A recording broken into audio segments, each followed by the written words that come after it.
अगर आप फ्लाइट में फ़र्स्ट टाइम ट्रैवल करने वाले हो ना, तो ये वीडियो आपके लिए बिल्कुल बेस्ट होने वाली है। तो ये मेरी भी फ़र्स्ट फ्लाइट थी और बहुत सारा डर, बहुत सारी एक्साइटमेंट लेके मैं पहुंच गई थी एयरपोर्ट।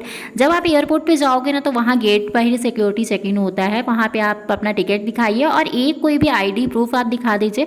देन आप लोग जब अंदर जाओगे तो आपकी जो भी फ़्लाइट है, इंडिगो, एयर इंडिया या जो भी, उसके काउंटर पर जाइए। वहाँ पर आपका जो चेक इन बैग है उसको आप जाइए, वेट कराइए और उसको सबमिट कर दीजिए वहीं पर। वहाँ से आपको बोर्डिंग पास मिल जाएगा। फिर आइए, आप जो केबिन बैग है उसका सामान वगैरह निकालिए, ट्रे में रखिए, उसका चेकिंग होगा। उसके बाद में आप अंदर जाइए। बोर्डिंग पास पे ही आपका ना गेट नंबर लिखा होता है।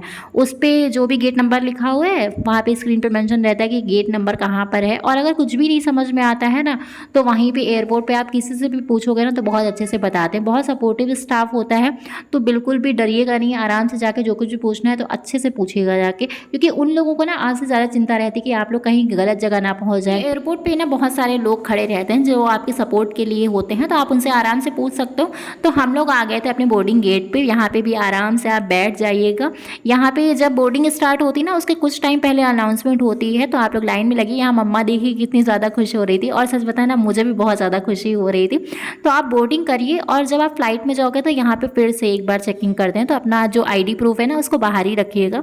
उसके बाद जब फ्लाइट में आप बैठोगे ना, तो यहाँ पे एयर होस्टेस वगैरह बताती हैं कि कैसे कैसे आपको क्या क्या करना है, सीट बेल्ट लगाना है।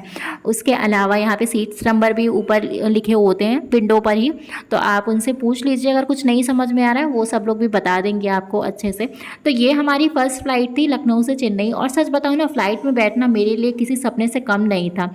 एक सपना जो मैंने कभी बचपन में देखा था कि मैं भी कभी प्लेन में बैठूंगी। जब नीचे से देखती थी ना, तो बहुत अच्छा लगता था और सोचती थी यार मैं कब इससे बैठूंगी, काश मैं भी कभी इससे बैठूं। और ये जो सपना था पूरा किया मेरी छोटी बहन ने। तो बहुत अच्छा लगता है ना जब छोटे भाई बहन आपके लिए कुछ करते हैं। जब उसने टिकट्स बुक किए ना, तो मुझे खुशी भी बहुत ज़्यादा हुई कि मैं फ़्लाइट से जाऊँगी। उसके अलावा डर भी बहुत ज़्यादा लग रहा था कि मैं कैसे जाऊँगी। तो दोनों चीज़ें मैं फेस करती हुई आराम से पहुँची। जब फ्लाइट रनवे पे थी ना, तभी दिल की धड़कनें बहुत तेज़ हो गई थी। खिड़की से जब बाहर देखा ना, तो नीचे एकदम छोटी छोटी सी रोशनी दिखाई दे रही थी। ऐसा लग रहा था जैसे हज़ारों सितारे ज़मीन पर बिखर गए हैं। लेकिन सच बताएं ना, कहानी में थोड़ा सा ट्विस्ट ना थोड़ी देर में आता है। सडनली ना टर्बुलेंस आ जाता है और दिल की धड़कनें ना फिर से तेज़ हो जाती हैं, सांसें बीच में अटक जाती हैं। दिमाग में बस ये चल रहा था, भगवान बस आराम से पहुंचा देना, कैसे भी नहीं पहुंचा देना। फिर उसके बाद में ना कुछ टाइम बाद समझ में आया कि ये सारी चीज़ें ना नॉर्मल होती हैं, लेकिन जो फर्स्ट टाइम ट्रैवल कर रहे होते हैं ना, उनके लिए वाकई में बहुत बड़ी बात होती है।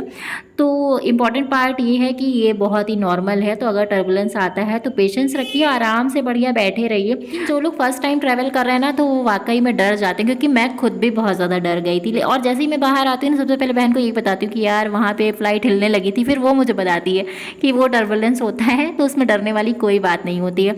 तो हम लोगों की फ़्लाइट फाइनली लैंड कर चुकी थी और फ्लाइट का जो एक्सपीरियंस था ना, मेरा बहुत ही अच्छा था।